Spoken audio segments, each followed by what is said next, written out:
세계보건기구에서는 뇌세포가 손상되고 치매가 발생할 수도 있다고 보고하고 있어요. 갑상선 저하증이나 항진증이 있으신 분들이 요오드가 많은 미역을 드시면 오히려 건강을 더 해칠 수가 있는데, 요오드의 수치가 높아지게 되면 체내의 활성산소도 증가하게 돼서 염증도 유발시킬 수가 있고 갑상선염도 유발될 수 있고 극히 드물지만 갑상선 암으로까지 발전시킬 가능성도 가지고 있다고 하네요. 따라서 갑상선약을 드시고 계시거나 갑상선에 문제가 있으신 분들은 미역에는 강력한 항암 효과도 가지고 있는데 건강식품으로는 굉장히 좋아요. 미역에는 요오드, 식이섬유, 칼슘, 비타민 굉장히 많은 영양소가 있다고 했잖아요. 그런 것들보다 훨씬 중요한 것이 있어요. 바로 건강한 습관이 항상 나를 만든다. 건강한 삶을 원하시면 지금 바로 구독을 눌러주세요.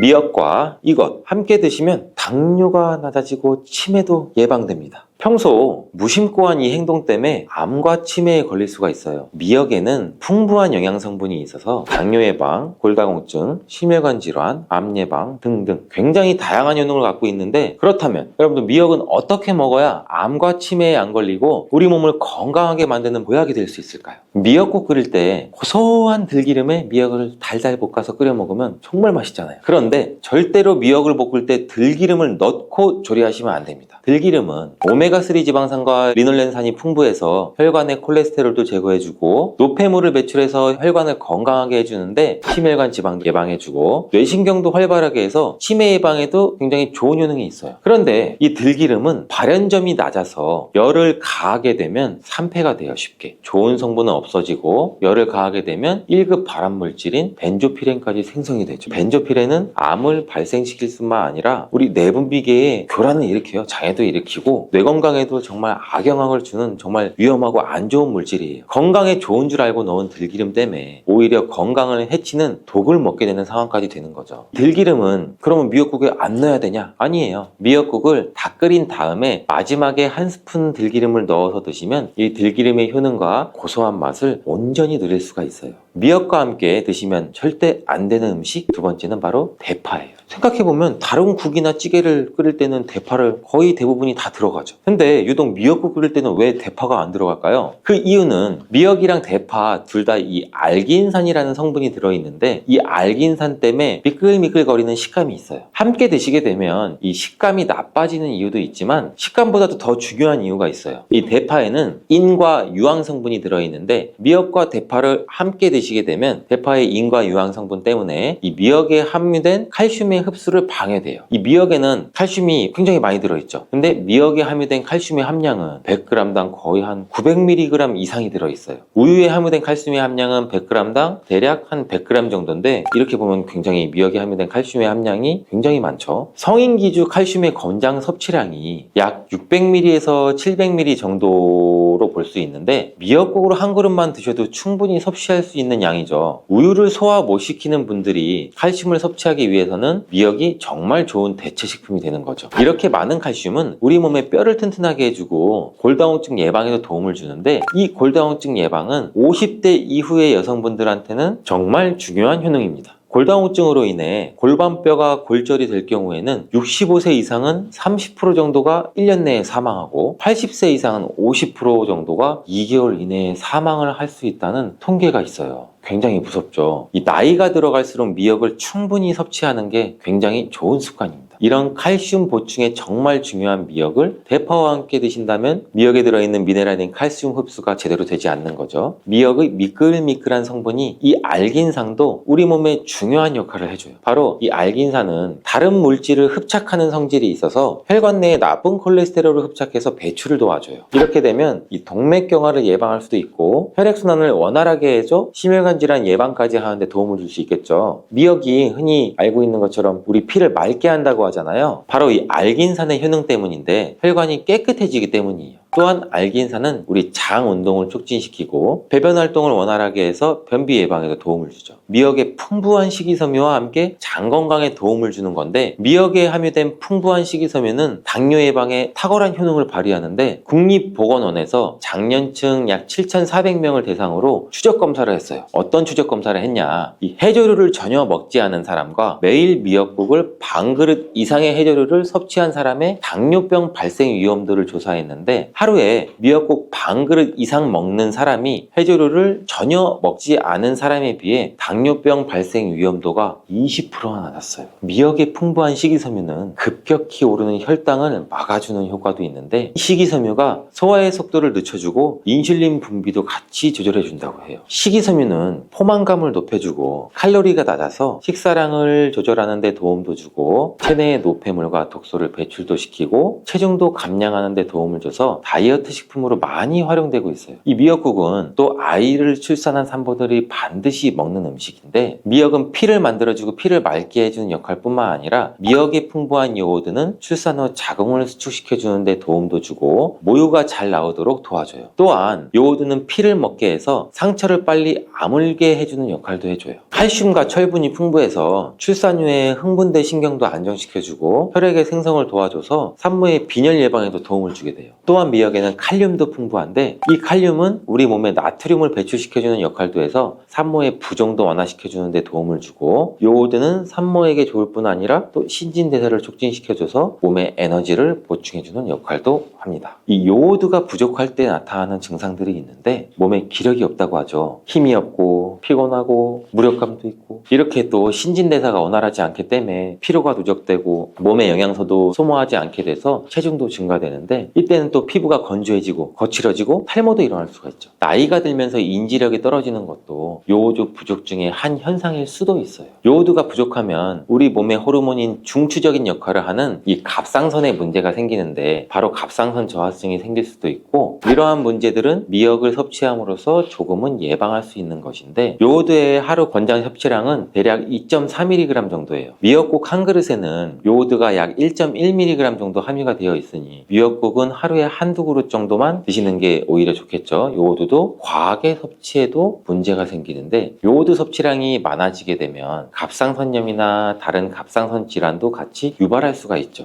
특별히 갑상선에 문제가 있으신 분들이나 약하신 분들은 미역을 과다하게 섭취하는데도 주의하시는 게 좋고, 갑상선은 우리 몸의 중요한 내분비 기관 중 또 하나예요. 갑상선은 목 부분 기관지 아래에 위치한 나비 모양의 내분비 기관인데 굉장히 중요한 여러 기능을 하는데, 그 중에서도 대사율을 조절하는 역할이 있어요. 갑상선은 T3 호르몬, T4 호르몬이 있는데, 이 호르몬들을 우리 몸에 분비해서 우리 몸의 에너지 소비와 체온 조절 역할을 하는 데에도 굉장히 중요한 역할을 하게 돼요. 갑상선 호르몬은 신경 시스템의 정상적인 기능을 유지하는 데 꼭 필요한 호르몬인데, 이게 제대로 분비가 되지 않아서 수치가 너무 높거나 낮게 되면 우울증 증세, 불안 증세, 기억력 감퇴, 이러한 문제도 발생할 수 있고, 이 갑상선 호르몬에 영향을 미치는 것 중에 요오드가 있는데, 요오드가 부족하면 세계보건기구에서는 뇌세포가 손상되고 치매가 발생할 수도 있다고 보고하고 있어요. 갑상선 저하증이나 항진증이 있으신 분들이 요오드가 많은 미역을 드시면 오히려 건강을 더 해칠 수가 있는데, 건강하신 분들은 미역을 많이 드셔도 이 호르몬 조절이 잘 돼서 문제가 없지만, 갑상선 기능에 문제가 있어 호르몬 조절이 잘 안 되시는 분들은 이 요오드의 수치가 높아지게 되면 체내의 활성산소도 증가하게 돼서 염증도 유발시킬 수가 있고 갑상선염도 유발될 수 있고, 극히 드물지만 갑상선 암으로까지 발전시킬 가능성도 가지고 있다고 하네요. 따라서 갑상선약을 드시고 계시거나 갑상선에 문제가 있으신 분들은 미역을 드실 때 너무 과하지 않게 주의하는 게 좋겠습니다. 날이 갈수록 암에 대한 발병률도 높아지고 있어 암에 대한 관심도가 높아지는 것도 사실이죠. 미역에는 강력한 항암 효과도 가지고 있는데 건강식품으로는 굉장히 좋아요. 미역에는 요오드, 식이섬유, 칼슘, 비타민 굉장히 많은 영양소가 있다고 했잖아요. 그런 것들보다 훨씬 중요한 것이 있어요. 바로 후코이단이라는 성분인데, 이 성분이 바로 강력한 항암 작용을 한다고 알려져 있어요. 후코이단 성분은 미역의 줄기보다 이 미역 귀에 7배나 많이 들어있고, 요즘에 미역 귀가 항암식품으로 굉장히 많이 알려지고 있어요. 이 후코이단은 암세포가 스스로 사멸되도록 유도하는 효능이 있는데, 이러한 효능으로 암세포가 생기는 것을 막아주고 전이 되는 것도 방지할 수가 있다는 거죠. 이 후코이단은 폐암, 간암, 대장암, 유방암 등등 백혈병에 효능이 좋다고 입증된 논문들이 발표되기도 했는데, 후코이단은 항암작용 외에도 콜레스테롤이 혈관에 흡착되지 않도록 막아주고 혈류도 원활하게 해줘 혈관을 건강하게 해주는 역할도 같이 해준다고 해요. 이렇게 혈관을 깨끗하게 해줘 뇌졸중과 뇌경색, 심근경색 등의 심혈관 질환도 예방할 수 있고, 미역기와 함께 토마토를 드시면 토마토에 들어있는 라이코펜이라는 성분과 함께 항암 효과도 극대화시킬 수가 있는데, 토마토가 이 채소의 왕으로 불리면 우리 몸에 정말 좋다는 사실 다들 알고 계시잖아요. 이 토마토에 들어있는 라이코펜이라는 항산화 성분이 이 몸 안에 있는 활성산소를 제거해서 혈관을 건강하게 하고 염증을 제거할 뿐만 아니라 노화도 예방해 줄 수 있죠. 이 토마토의 라이코펜이라는 성분과 이 미역의 후코이단이라는 성분이 만나 강력한 항암 작용도 할 수 있게 된다는 거죠. 미역과 함께 드시면 효과가 극대화되는 식품으로는 두부가 있어요. 콩으로 만든 두부는 식물성 단백질이 풍부해서 건강식품으로 우리 식탁에 정말 많이 올라오죠. 두부에는 단백질뿐만 아니라 사포닌 성분도 풍부하게 함유되어 있는데, 사포닌은 우리가 흔히 인삼, 홍삼 이런 데서 많이 들어있다고 알려져 있죠. 맞아요. 인삼, 홍삼, 더덕 등에도 풍부하게 함유되어 있는데 두부에도 많이 함유가 되어 있어요. 이 사포닌은 면역력을 강화해주고 활성산소도 제거해주고 또 노화도 방지하고 항암 작용도 하고 굉장히 기적과 같은 성분이죠. 그래서 사포닌 성분이 연구도 요새 굉장히 활발히 되고 있다고 해요. 근데 이 사포닌의 단점이 뭔지 아세요? 우리 몸에 있는 요오드를 배출시키고 요오드 결핍이 있는 분들은 또 주의해서 드셔야 되는 성분이에요. 미역과 함께 드신다면 미역이 함유하고 있는 요오드랑 사포닌의 만남으로 미역의 섭취를 과다할 수 있는 요오드 양을 두부의 사포닌이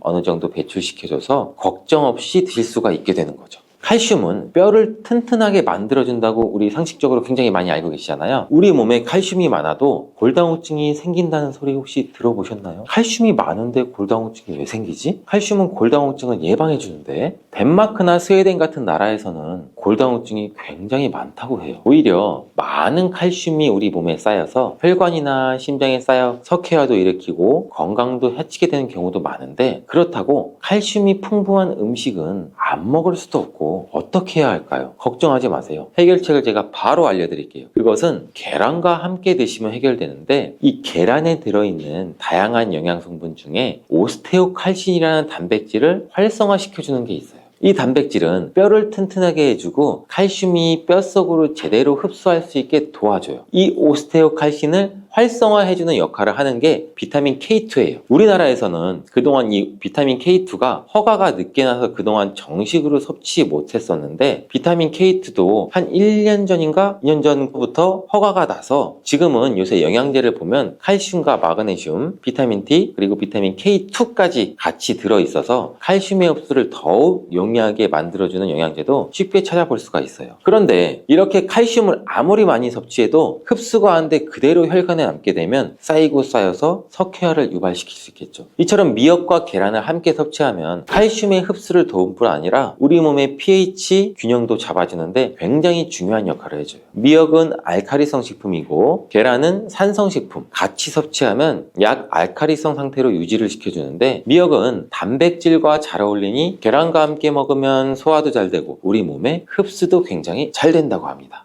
두부를 드실 때 주의할 점은 시금치와 함께 드시면 안 된다는 거예요. 이 시금치는 철분이 풍부하게 함유되어 있는 음식이죠. 빈혈 예방에도 효과적인 것으로 알려져 있는데, 비타민 A나 루테인, 지아잔틴 등등의 영양소가 풍부해서 눈 건강에도 효능이 있고, 마그네슘, 비타민 K 또 풍부해서 굉장히 다양한 영양소가 함유되어 있는 것으로 알려져 있어요. 그러나 문제는 시금치에 함유된 옥살산 성분이에요. 이 옥살산 성분이 두부의 칼슘과 결합하게 되면 수산칼슘이라는 성분이 만들어지는데, 이 성분이 결정을 이뤄서 신장이나 요로에 쌓여서 결석이 될 가능성도 갖고 있어요. 이 신장결석, 요로결석이 되면 극심한 통증을 유발할 수가 있다는 건데, 이 시금치를 드실 때 두부와 같이 많은 음식은 피하시고 별도로 섭취하는 게 오히려 좋겠습니다.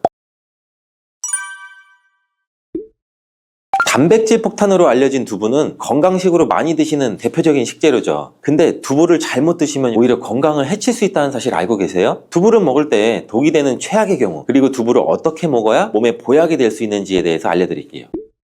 두부가 오히려 건강을 해치는 첫 번째는 바로 GMO 유전자 변이된 콩으로 만든 두부를 먹을 때예요. 2018년 보도자료를 보면 수입콩을 사용해 만든 두부 7종류에서 6종류나 GMO 성분이 검출되어 파문이 일었던 적이 있었어요. GMO는 원래 생산성을 향상시켜 식량 부족 문제를 해결하고 비타민이나 미네랄 등의 영양소를 강화하거나 질병의 저항성을 높여 건강에 도움을 주기 위해서 유전자를 변이해서 재배하는 거예요. 또 제초제나 살충제의 사용량도 줄일 수 있어요. 있어서 환경오염도 줄일 수 있는 장점이 있어요. 하지만 이렇게 재배된 것을 섭취했을 때 건강에 대한 안전성 문제와 생태계 파괴 등의 논란은 끊이지 않고 있는데, 우리나라에서는 GMO 재배를 법적으로 금지하고 있어서 많은 나라들이 GMO의 수입과 생산을 규제하고 있어요. GMO 식품을 꾸준히 섭취할 경우 건강에 문제가 생길 수가 있는데, 2년 동안 실험쥐 200마리에게 GMO 옥수수를 먹인 실험 결과 20%의 쥐에서 종양이 발생됐대요. 종양의 크기도 컸대요. 크기가 약 탁구공만큼이나 크게 자란 쥐도 발견되었다는데, 쥐 전체 몸무게의 4분의 1에 해당하는 무게였다고 해요. GMO 표기가 의무이기 때문에 GMO 표기가 없는 식품을 사 먹으면 되지만, 문제는 식품을 몇 차례 가공 과정을 거쳐서 GMO의 DNA나 단백질이 남아있지 않은 식품은 GMO 표기를 하지 않아도 돼요. 이런 규정이 있기 때문에 소비자로서는 불안해할 수밖에 없는데, 두부를 구매하실 때에는 원료가 수입산이 아닌 국내산 콩으로 만든 두부를 사드시길 바라겠습니다. 우리나라는 GMO 재배 자체가 금지이기 때문에 국내에서 재배된 식품은 안심하고 드셔도 돼요. 두부가 건강을 해치는 두 번째, 바로 유부를 드시는 건데, 유부는 두부를 기름에 튀겨서 만드는 건데, 유부를 먹는 방법에는 대표적으로 유부초밥이 있지만 이외에 다양한 요리의 재료로도 사용되죠. 유부의 고소한 맛과 부드러운 식감 때문에 다양하게 사용되지만 건강에 해로울 수 있으니 주의하셔야 돼요. 두부를 기름에 튀겨 만든 유부는 칼로리가 높아질 뿐 아니라 트랜스 지방이 생성돼요. 트랜스 지방은 우리 혈관 내 콜레스테롤을 증가시키고 실명과 질환의 위험을 증가시키는 거 다들 알고 계시잖아요. 이로 인해 대사증후군과 뇌 기능에도 영향을 미쳐 인지력, 학습 능력을 감소시키는 부작용도 일으킬 수가 있어요. 유부를 아예 드시지 말라는 게 아니라 맛이 좋고 간단하게 식사 대용으로 드실 수 있지만 과하지 않게 드세요. 세 번째, 두부를 드실 때 주의할 점은 시금치와 함께 드시면 안 된다는 거예요. 이 시금치는 철분이 풍부하게 함유되어 있는 음식이죠. 빈혈 예방에도 효과적인 것으로 알려져 있는데, 비타민 A나 루테인, 지아잔틴 등등의 영양소가 풍부해서 눈 건강에도 효능이 있고, 마그네슘, 비타민 K 또 풍부해서 굉장히 다양한 영양소가 함유되어 있는 것으로 알려져 있어요. 그러나 문제는 시금치에 함유된 옥살산 성분이에요. 이 옥살산 성분이 두부의 칼슘과 결합하게 되면 수산칼슘이라는 성분이 만들어지는데, 이 성분이 결정을 잃어서 신장이나 요로에 쌓여서 결석이 될 가능성도 갖고 있어요. 이 신장 결석, 요로 결석이 되면 극심한 통증을 유발할 수가 있다는 건데, 이 시금치를 드실 때 두부와 같이 칼슘이 많은 음식은 피하시고 별도로 섭취하는 게 오히려 좋겠습니다. 네 번째, 두부를 드실 때 오히려 해가 되는 경우는 갑상선이 약하신 분들이에요. 두부에는 사포닌이라는 성분이 함유가 되어 있는데, 사포닌을 많이 섭취하게 되면 요오드가 몸 밖으로 과도하게 배출될 수가 있어요. 요오드는 갑상선 호르몬의 합성과 조절을 돕는 아주 중요한 성분인데, 요오드가 부족하게 되면 갑상선 호르몬인 티록신의 생성이 부족하게 돼서 갑상선의 기능을 제대로 하지 못하는 상황이 발생될 수가 있겠죠. 이렇게 되면 갑상선 저하증이 생길 수가 있고, 무기력해지고 피로 회복이 잘 안 되고 우울증, 부종, 집중력 저하, 다양한 증상을 야기할 수가 있어요. 갑상선에 문제가 없는 분이라면 두부를 많이 드셔도 되지만, 이미 갑상선이 약하신 분들이 안 좋은 영향을 미칠 수가 있다는 거죠. 그렇다면 두부는 어떻게 드셔야 두부의 효능을 최대한 높일 수 있나요?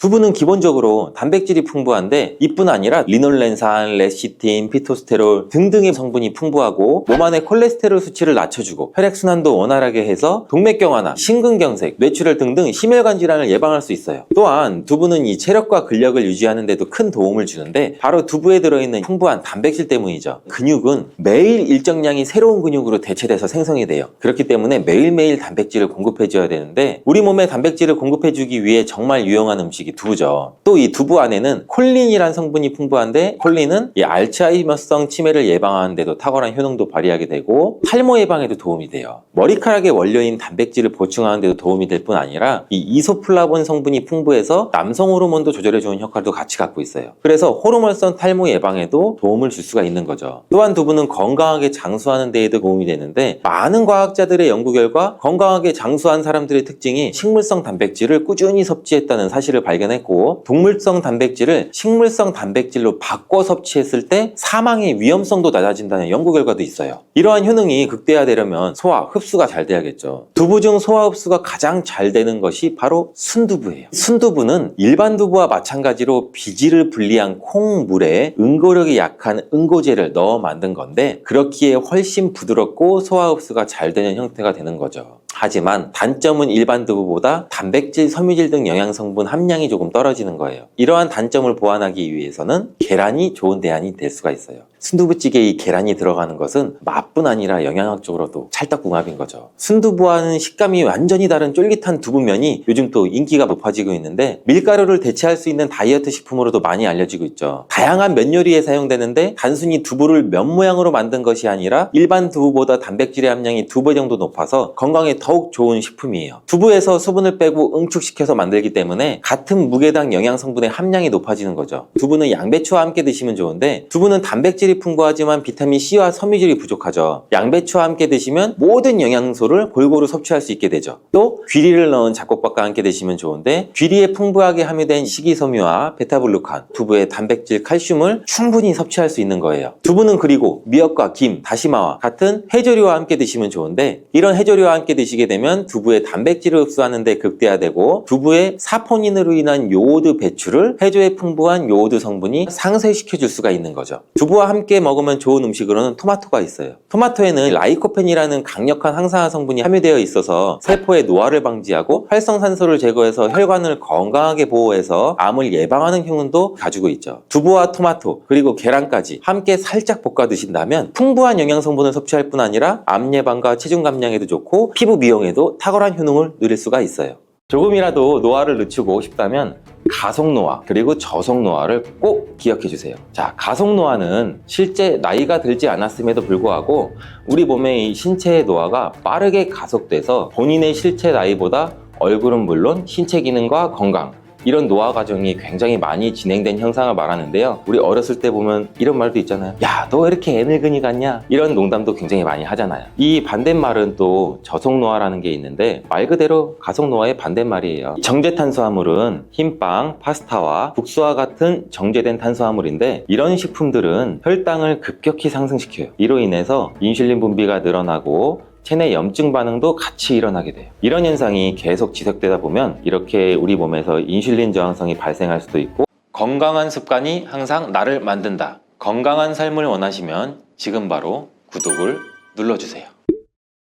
식사하는 방법만 바꿔도 노화를 막을 수 있다는 사실 모두 알고 계신가요? 요즘은 영양 부족을 넘어 영양이 과다한 시대인데 우리가 어렸을 때랑은 비교할 수 없을 정도로 굉장히 다양하고 많은 음식들이 우리의 눈과 입을 즐겁게 해주고 있어요. 하지만 과연 이러한 음식들이 우리의 신체 건강에도 도움을 과연 줄까요? 이렇게 맛있는 산의 진미들을 먹고 싶은 대로 아무 때나 많이 먹어도 되는 걸까요? 많은 전문가와 의사들이 입을 모아 얘기하는 대답은 아니요입니다. 건강한 노화는 단순히 생물학적인 과정일 뿐만 아니라 우리가 일상에서 선택하는 식습관과 생활 방식에 깊은 영향을 받는데 우리가 먹고 싶은 대로 음식을 섭취한다면 우리의 이 장기들은 쉴 새 없이 소화를 위해 일을 하게 돼요. 즉 우리가 자주 먹는 만큼 위와 장, 우리의 그 소화기관 같은 것들이 굉장히 쉴 수가 없다는 거예요. 계속 움직이죠. 이렇게 우리의 소화기관이 쉴 수가 없다면 과연 무슨 일이 일어날까요? 먼저 과식을 하게 되면 우리 몸에 생기는 점 4가지 먼저 간단하게 알려드릴게요.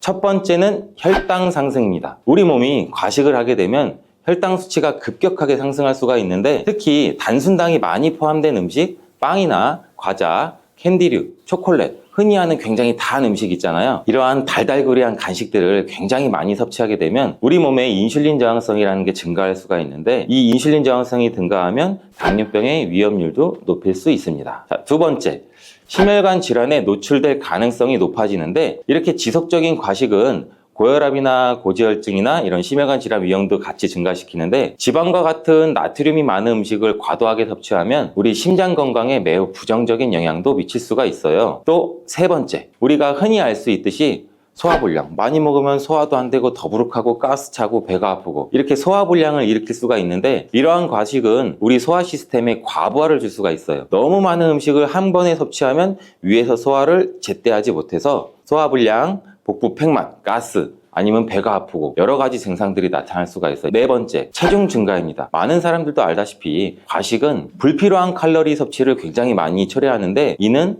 또 쉬운 체중 증가로 이어질 수가 있고 이렇게 체중이 증가하면 많은 병의 원인인 비만의 위험도가 높아지는데 다양한 건강 문제를 초래할 수도 있습니다. 이제부터는 내 입이 즐겁다고 해서 음식을 과하게 자주 많이 먹으면 절대 안 되겠죠. 그렇다면 공복을 유지할 땐 좋은 검은 어떤 것들이 있을까요? 자, 첫 번째, 인슐린 수치가 낮아져 혈당 조절에 도움을 줍니다. 공복이 인슐린 수치를 낮춰주는데 그 이유는 주로 체내 우리 에너지 대사와 관련이 있어요. 이 공복 상태에는 음식 섭취가 없기 때문에 혈중 포도당 농도가 낮아지는데 이때 혈당이 낮아지면 체내 인슐린 수치도 자연스럽게 감소하게 돼요. 이 인슐린은 혈당을 조절하는 호르몬인데 이 혈당이 높을 때 분비가 되어 혈당을 낮추는 역할도 같이 해요. 따라서 음식이 없을 때는 인슐린의 필요성도 줄어들게 되는데 이것이 혈당 조절에 도움을 주는 것이에요. 모든 사람이 공복을 오랜 기간 동안 유지하는 것이 좋다라고 말씀드리는 것이 아니고, 예를 들면 당뇨가 있으신 분들 같은 경우에는 공복 상태가 또 너무 길어지게 되면 오히려 저혈당을 초래할 수가 있으니 자신의 몸 상태에 따라서 공복 기간을 잘 유지하시면 굉장히 좋을 것 같습니다. 두 번째는 세포의 자가 포식 작용이 촉진돼서 세포의 노화를 늦추는데 도움을 줄 수 있어요. 좀 어려운 말이 들어갔죠? 자, 이게 뭔가 살펴보면 하버드 의대 교수 데이비드 싱클레어 박사는 단식이 오토파지를 활성화시켜서 건강하게 장수할 수 있는 비결로 꼽았는데, 이 세포의 자가포식, 즉 오토파지라는 말은 스스로 자동이라는 뜻의 오토와 먹는다라는 뜻의 파지가 합쳐진 단어예요. 우리 몸속에는 이렇게 자동적으로 회복되는 시스템이 누구한테나 있지만 이 시스템을 활성화하려면 공복을 일정 시간 동안 유지해야 하는데, 이러한 현상이 손상된 세포 성분을 분해하고 재활용하고 이러한 과정을 통해서 체내의 세포들이 스스로 몸속에 있는 단백질 부산물을 정화를 하게 돼요. 이러한 정화 과정을 거치면 우리 몸에 건강한 세포를 만들어내서 이 세포의 노화를 늦출 수도 있고, 이 세포의 노화를 늦추는 게 결국에 우리 몸의 노화를 막는 데도 도움을 줄 수 있다는 것입니다. 세 번째, 체중 조절에 도움이 됩니다. 공복 시간이 길어지면 음식을 섭취해서 얻어지는 부산물인 포도당이 없으니 체내에서 대신 지방을 분해한 물질로 에너지원으로 대체해서 사용하게 되는데, 이러한 공복 시간이 약 12시간 이상 지속되면 간에서 지방세포를 분해하기 시작하고 우리 몸은 이 저장된 지방을 에너지원으로 사용하기 시작해요. 이것이 지방을 감소시키며 체중 조절에도 굉장히 많은 도움을 줄 수가 있죠. 이러한 여러 가지 이유로 공복이 건강에 좋은 영향을 주는데요. 그렇다면 이렇게 건강에 이로운 공복이 누구에게나 도움이 되고 좋은 점만 있는 걸까요? 과연? 아까도 잠깐 설명드렸듯이 아쉽게도 모두에게 해당되진 않아요. 그리고 공복을 유지할 때도 주의할 점이 굉장히 많아요. 이게 너무 오랜 시간 동안 공복 상태를 유지하면 우리 몸의 신진대사가 떨어질 수가 있고, 또한 영양소도 결핍이 일어날 수가 있어요. 이러한 공복은 혈당 수치를 지나치게 또 낮출 수도 있고, 그렇게 되면 저혈당 증상이 나타날 수 있고 어지러움, 피로, 두통, 계속 맞물려서 안 좋은 증상이 톱니바퀴처럼 굴러갈 수가 있어요. 특히 제일 중요한 건 당뇨가 있거나 다른 대사질환이 있는 경우에는 공복을 유지할 때는 무턱대고 공복을 유지하는 시간을 길게 갖지 마시고 본인의 건강 상태에 따라서 잘 조절해서 실천해야 되는 게 첫 번째 키포인트입니다. 누구는 1년에 1살씩 나이를 먹고 또 누구는 2살씩 먹을 수도 있다고 하는데, 저는 1살도 먹기 싫어요. 이러신 분들이 대부분이죠. 조금이라도 노화를 늦추고 싶다면 가속노화 그리고 저속노화를 꼭 기억해 주세요. 자, 가속노화는 실제 나이가 들지 않았음에도 불구하고 우리 몸의 이 신체의 노화가 빠르게 가속돼서 본인의 실제 나이보다 얼굴은 물론 신체 기능과 건강, 이런 노화 과정이 굉장히 많이 진행된 현상을 말하는데요. 우리 어렸을 때 보면 이런 말도 있잖아요. 야, 너 왜 이렇게 애늙은이 같냐? 이런 농담도 굉장히 많이 하잖아요. 이 반대말은 또 저속노화라는 게 있는데 말 그대로 가속노화의 반대말이에요. 이 생활습관과 식단, 환경들을 조절해서 우리 몸의 신체 노화 속도를 늦추는 거예요. 이 가속노화를 일으키는 원인 식품에는 두 가지가 있는데 그건 바로 정제탄수화물과 단순당입니다. 이 정제탄수화물은 흰빵, 파스타와 국수와 같은 정제된 탄수화물인데, 이런 식품들은 혈당을 급격히 상승시켜요. 이로 인해서 인슐린 분비가 늘어나고 체내 염증 반응도 같이 일어나게 돼요. 이런 현상이 계속 지속되다 보면 이렇게 우리 몸에서 인슐린 저항성이 발생할 수도 있고, 이로 인해 각종 성인병을 유발할 수도 있게 되는 것입니다. 단순당 또한 가속노화를 촉진시키는데, 이 설탕이 많이 포함된 음료나 과자 같은 거는 우리 몸속에서 노화 과정을 가속화시키는 원인이 되고, 또 이 단순당은 체내에서 빠르게 흡수돼서 염증을 유발하기 때문에 설탕이나 과당, 시럽 등이 포함된 탄산음료, 당분이 많이 함유된 과일 같은 거는 몸의 산화 스트레스를 증가시키기도 하고 우리 몸의 염증과 노화도 같이 촉진시킨다고 해요. 이렇게 또 음료를 선택할 때는 당이 적은 천연 과일 주스나 허브차 같은 것을 선택하는 것이 좋은데, 이러한 음료는 영양소가 풍부하면서도 단순당의 섭취를 최소화할 수 있어요. 이제부터는 이러한 음료로 대체 마시는 것을 잊지 마세요. 그렇다면 이렇게 몸에 안 좋은 가속노화를 억제하고 오히려 노화 속도를 늦춰주는 저속노화 식단도 있을까요? 세계 여러 장수 마을 식단을 참고하시는 것이 좋은데, 미국 내셔널 지오그래픽 연구원 댄 뷰트너 박사는 세계의 장수 마을의 식단을 굉장히 오랫동안 연구했다고 해요. 그 중에 일본의 오키나와, 이탈리안의 사르디니아, 그리스의 아카리아, 로마의 린다, 미국 캘리포니아, 굉장히 많은 곳이 있었는데, 이렇게 5가지의 장수 마을에서 공통적으로 섭취하는 음식과 방식을 찾았대요. 이 식단을 블루존 식단이라고 합니다. 자, 지금부터 이 블루존 식단에 대해서 설명을 드릴게요. 장수 마을에서는 주로 식물을 기반으로 섭취를 하는데, 약 95% 정도의 음식물을 식물성 자연식으로 섭취한다고 해요. 신선한 채소, 과일, 통곡물, 그리고 건강한 지방이 풍부한 음식을 굉장히 선호하고, 또 이러한 음식을 먹을 때 정제나 가공하지 않은 그 자연 원물 그대로 원재료 형태로 섭취하는 게 또 굉장히 중요한데, 흰 쌀과 같은 정제된 탄수화물보다는 정제되지 않은 통곡물을 주로 섭취하는 게 좋다고 합니다. 이렇게 정제되지 않은 원물의 상태를 드시게 되면 식이섬유도 풍부하고 당분도 자연히 적게 섭취하게 돼서 우리 몸의 혈당 조절은 물론 심혈관 질환, 체중 조절에도 도움을 주게 돼요. 단 육류는 소량만 섭취하게 되는데, 돼지고기나 소고기 같은 빨간색 육류보다는 주로 생선이나 닭고기와 같은 것들 또 많이 먹는다고 하네요. 또한 이렇게 건강한 식단을 하는 것뿐만 아니라 과식을 하지 않고 절식을 실천하는데, 이때 아까 말씀드렸던 것처럼 오토파지,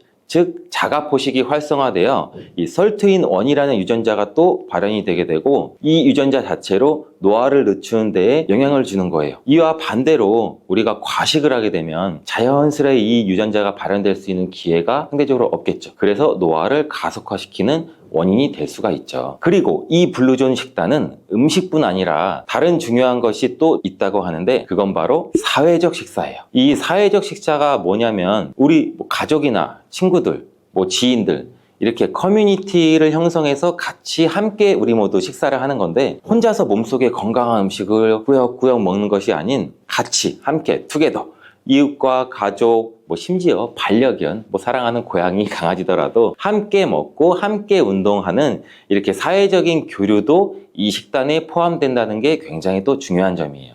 식단 말고도 노화에 좋은 음식들은 무엇이 있을까요? 노화를 늦추는 음식 3가지 제가 바로 알려드릴게요.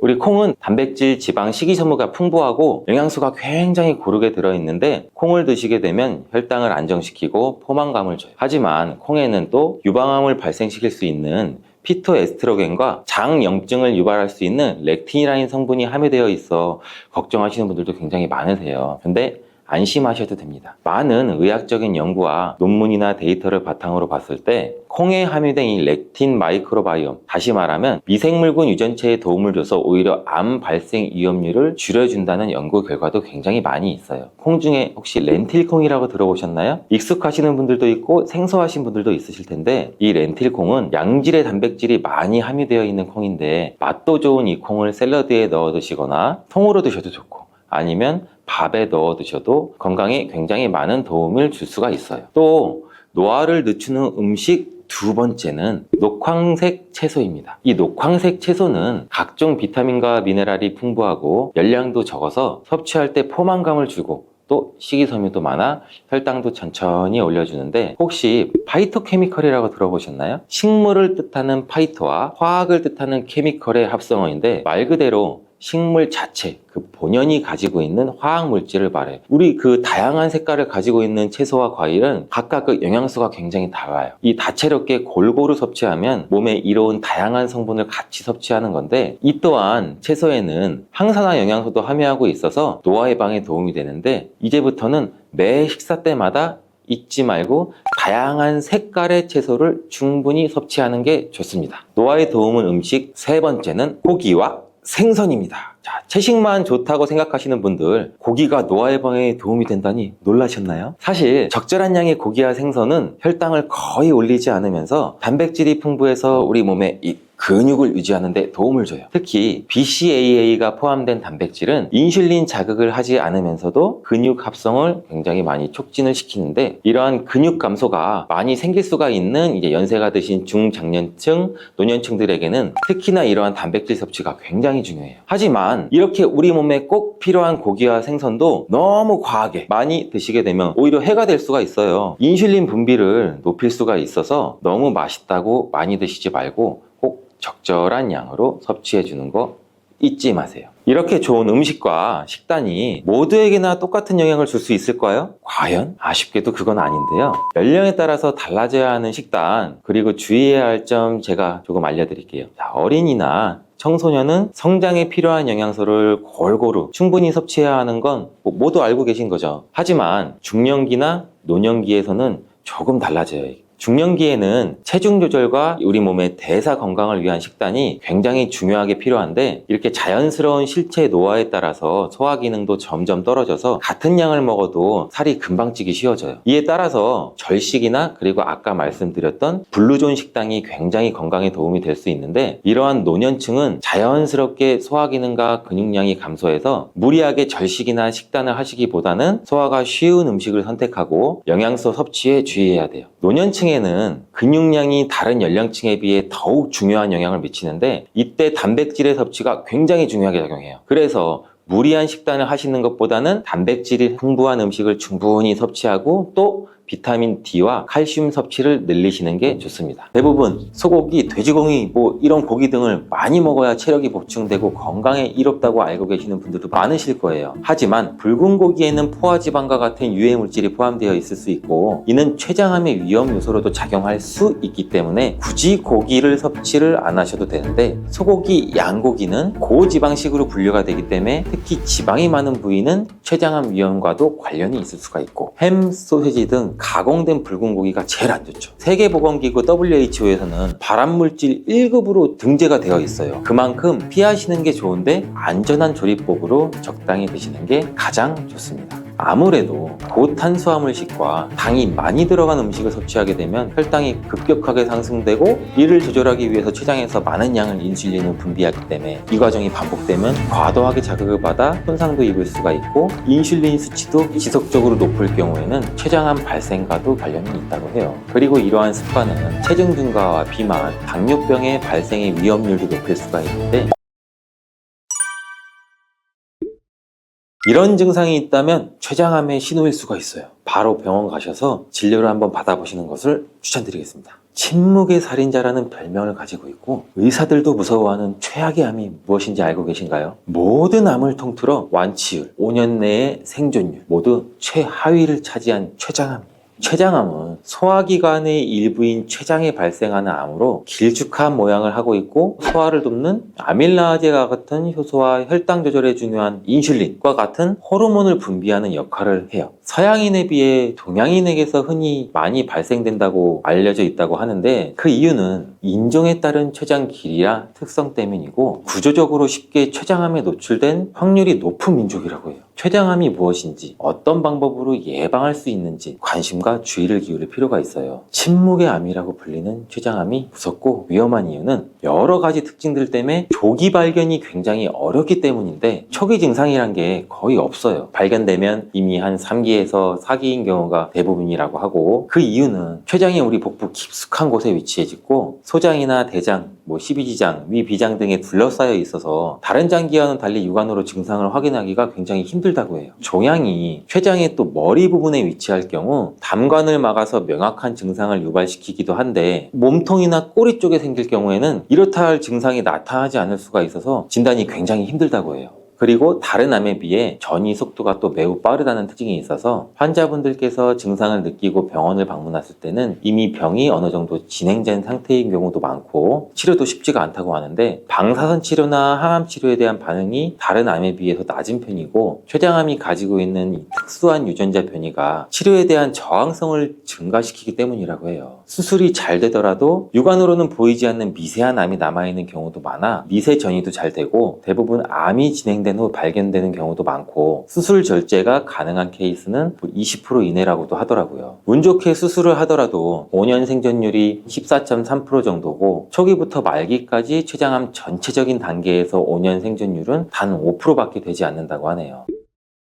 암이 커지거나 다른 장기에 전이되기까지는 뚜렷한 증상이 거의 나타나지 않고 증상이 나타난다고 하더라도 일반적인 생활 습관으로 인해 나타날 수 있는 평범한 증상들도 많이 있기 때문에 무시되거나 우리가 쉽게 알아차리기가 쉽지 않다는 것이 현실인데 굳이 초기 증상 췌장암의 신호를 빨리 분류한다면 비교적 빨리 발견되는 증상이 황달이라고 해요. 빨리 발견되는 이유는 췌장이 머리 쪽에 암이 생기게 되면 쓸개즙이 지나가는 관이 가까이 있어 부위가 점차 커지면서 담관을 막거나 압박을 할 수가 있다고 해요. 이로 인해서 쓸개즙이 제대로 흐르지 못하고 피부와 눈이 노랗게 변하는 황달 증상이 생기기도 할 수가 있다는데 이 증상은 쉽게 눈에 띄기도 하고 환자도 몸에 이상이 느꼈다는 것을 빨리 알아차리기가 쉬워서 암을 빨리 발견할 가능성도 높다고 해요. 반대로 췌장의 몸통이나 꼬리 쪽에 암이 발생하면 이렇다 할 뚜렷한 초기 증상이 잘 나타나지가 않아서 발견이 늦어지는 경우도 많다고 하네요. 또한 평소에 흔히 겪을 수 있는 증상들이 많아 긴가민가 하다가 쉬쉬하는 경우도 많다고 하는데 예를 들어 체중 감소, 소화불량, 식욕감퇴, 복통 일반적인 소화기 문제나 피로와 비슷해서 무시되기가 굉장히 쉽죠. 하지만 이유 없는 소화장애가 지속이 되고 평소 식습관이 자극적이고 불규칙한 습관들이 많고 가족력이 있다면 더더욱 주의가 필요한 증상들이에요.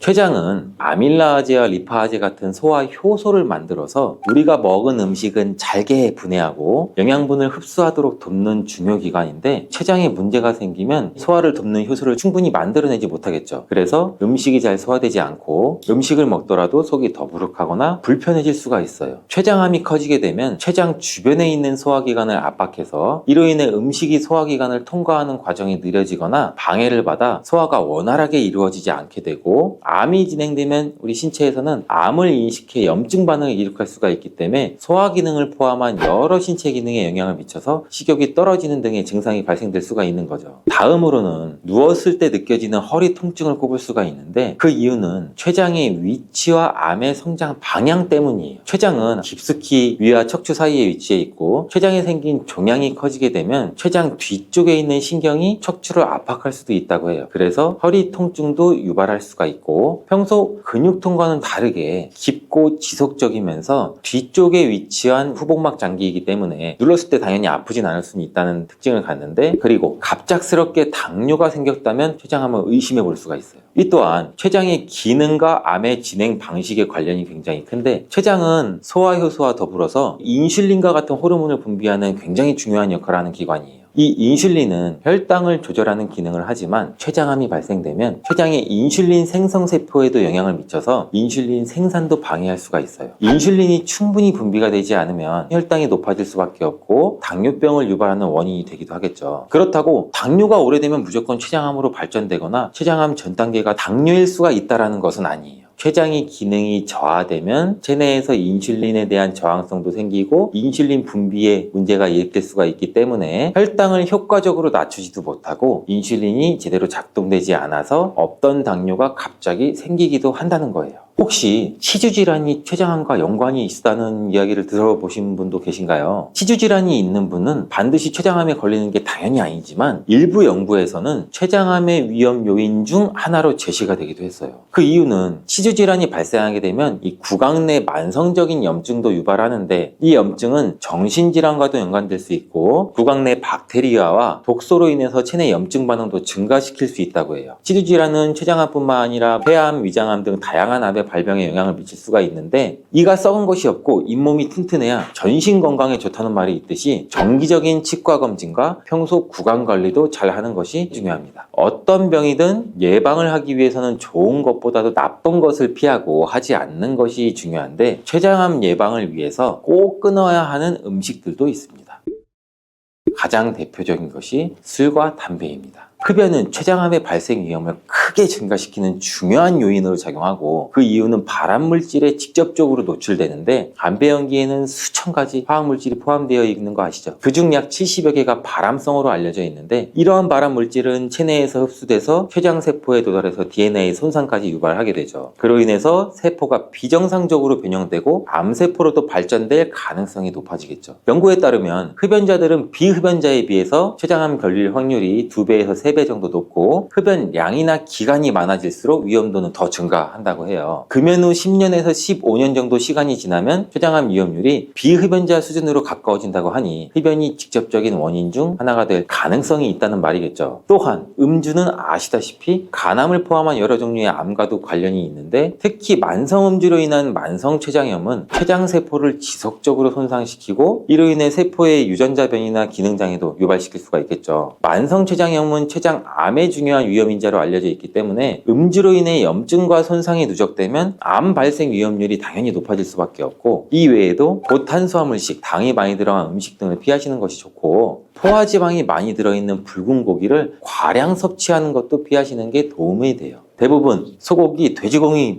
이런 고기 등을 많이 먹어야 체력이 보충되고 건강에 이롭다고 알고 계시는 분들도 많으실 거예요. 하지만 붉은 고기에는 포화지방과 같은 유해물질이 포함되어 있을 수 있고, 이는 췌장암의 위험 요소로도 작용할 수 있기 때문에 굳이 고기를 섭취를 안 하셔도 되는데, 소고기, 양고기는 고지방식으로 분류가 되기 때문에 특히 지방이 많은 부위는 췌장암 위험과도 관련이 있을 수가 있고, 햄, 소시지 등 가공된 붉은 고기가 제일 안 좋죠. 세계보건기구 WHO에서는 발암물질 1급으로 등재가 되어 있어요. 그만큼 피하시는 게 좋은데 안전한 조리법으로 적당히 드시는 게 가장 좋습니다. 아무래도 고탄수화물식과 당이 많이 들어간 음식을 섭취하게 되면 혈당이 급격하게 상승되고, 이를 조절하기 위해서 췌장에서 많은 양의 인슐린을 분비하기 때문에 이 과정이 반복되면 과도하게 자극을 받아 손상도 입을 수가 있고, 인슐린 수치도 지속적으로 높을 경우에는 췌장암 발생과도 관련이 있다고 해요. 그리고 이러한 습관은 체중 증가와 비만, 당뇨병의 발생의 위험률도 높일 수가 있는데, 비만과 당뇨병은 췌장암의 주요 위험 요소로 알려져 있기 때문에 균형 잡힌 식단을 유지하는 게 매우 중요해요.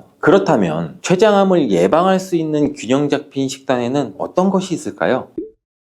대표적으로는 현미밥을 주식으로 하는 거예요. 현미는 백미에 비해서 섬유질이 훨씬 풍부하게 함유가 되어 있고, 소화과정 개선, 장 건강, 이렇게 암 예방에 중요한 역할을 하는데, 특히 섬유질은 체내 독소를 배출시키고 염증 수치를 줄이는 데도 큰 도움을 주기 때문에 염증을 줄이는 식단으로는 현미가 효과적이에요. 또한 이러한 현미는 저혈당 지수 식품으로서 혈당 상승을 느리게 만들고 일정하게 유지시켜주는 역할도 하기도 하는데, 연구에 따르면 이 현미는 인슐린 감수성도 개선하고 우리 몸의 당 흡수도 완화시킬 수 있다고 해요. 인슐린 감수성이란 인슐린이 우리 몸 세포에 효과적으로 작용하는 정도를 말하는데, 쉽게 말해 인슐린 감수성이 높다는 것은 인슐린이 정상 기능을 해서 혈당을 효율적으로 잡을 수 있다는 걸 말하겠죠. 현미밥은 흰 쌀만큼 정제가 되지 않았기 때문에 신경 써서 꼭꼭 씹어 드시지 않을 경우에는 오히려 독으로 작용할 수도 있어요. 현미를 분해시키기 위해서는 아밀라아제라는 효소가 필요한데, 이 아밀라아제는 특히 침 속에 많죠. 그렇기 때문에 최소한 30번 이상은 씹어야지 현미를 분해할 수 있는 소화 효소가 잘 만들어지게 돼요. 음식물이 분해되지 않고 장으로 넘어가게 되면 췌장에서 더 많은 효화 효소들을 분비해야 되기 때문에 췌장에서 부담을 느낄 수가 있겠죠. 그렇기 때문에 충분히 씹어 드시는 게 중요합니다. 그리고 육류를 아예 드시지 말라는 게 아니고, 드셔야 한다면 기름기가 많이 없는 부위로 찌거나 삶는 것이 좋고, 과일과 녹황색 채소를 생활화해서 드시면 좋습니다. 이러한 녹황색 채소에 포함된 엽록소는 세포 재생과 해독작용을 돕고, 파이토케미컬이라는 성분은 암세포 성장을 또 억제시키는 효과도 같이 가지고 있는데, 이 성분은 체내 염증과 산화 스트레스를 줄여서 췌장암의 위험을 감소시키는 데도 도움이 될 수 있다고 해요. 여러 연구에서 녹황색 채소의 정기적인 섭취가 췌장암 발생 위험을 감소시킨다는 결과도 있으니, 시금치, 브로콜리, 케일, 양배추 꾸준히 섭취하면 암 예방에 도움이 될 수가 있겠죠.